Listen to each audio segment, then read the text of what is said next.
Hi, my name is Katarina McCraney. This is Issues in Education. It is January 25th, 2021, and I will be narrating my lesson analysis over the YouTube video by Rick Stevens. I hope you're having a wonderful day so far, Dr. Robbins, and let's get into it. So, for the first slide, I've made the connection that the teacher is using the cooperative learning model. That model basically has students being either placed within small groups or paired where they have an opportunity to discuss the material, to answer questions, or share ideas with one another. The connection is made clear when she reads to the group and pauses to let them pair up and discuss what she has asked. She also allows areas for mental and physical participation. Some examples would be when she created the face that matched startled at about 1 minute and 10 seconds and demonstrated hauling of the pig at 2 minutes and 16 seconds into the video. For the second slide, it's about student engagement. I think the students appeared to be fully engaged with her reading and happily participated. For example, when the teacher asked them to stand up and demonstrate haul, they jumped up with enthusiasm and smiled while following the directions at 2 minutes and 16 seconds.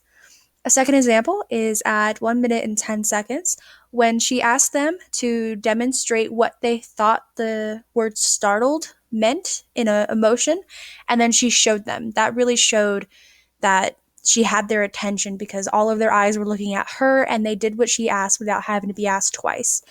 I think she also used a good combination of reading and having them mentally and physically engaged with the story.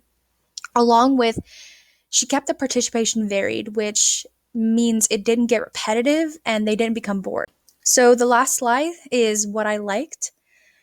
And I liked her immediate explanation of words that the children might not be familiar with. She would read from the book, but then immediately turn to the students and explain the word in a different way that made it easier.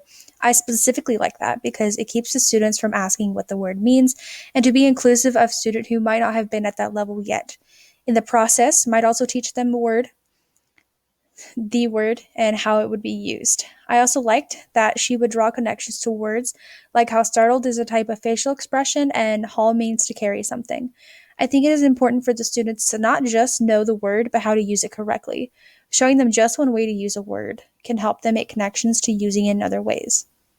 Lastly, I liked that she would pause in the story and review with the whole class and let the students do it in pairs. I feel it is important that you look back on the story just in case there's something they missed or it just reaffirms what you guys have already gone over at that point. So, this last slide covers if I would change anything, and I would not. I think she kept the students engaged in the reading by having them interact by demonstrating words and actions. She kept them on task and they listened to her when she asked them questions or gave them directions. I think a sign of a successful lesson would be how much of the student's attention you have, and I believe the teacher had their full attention. I did some research, and a man named Hirsch wrote that it is important for children to understand the meanings of words so that later they can apply around them.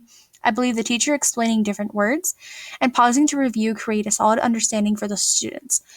I think she is teaching the material effectively and it will stay with them to build on later. So, my references include the original YouTube video by Stevens, published in 2013, the book by Dumont from 2010, and book by Hirsch from 2003. To summarize, I identified that the teacher was using the cooperative learning model because she put them into pairs and has them demonstrate as a group.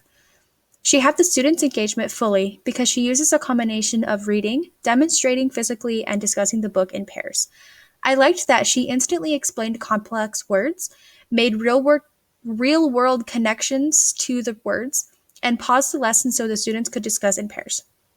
And lastly, I would not change anything because she kept the students engaged, learning, physically participating, and mentally reviewing what they know with their partners. I have fully enjoyed this class more than I expected to, and I'm taking a lot from this material. I wish you the best.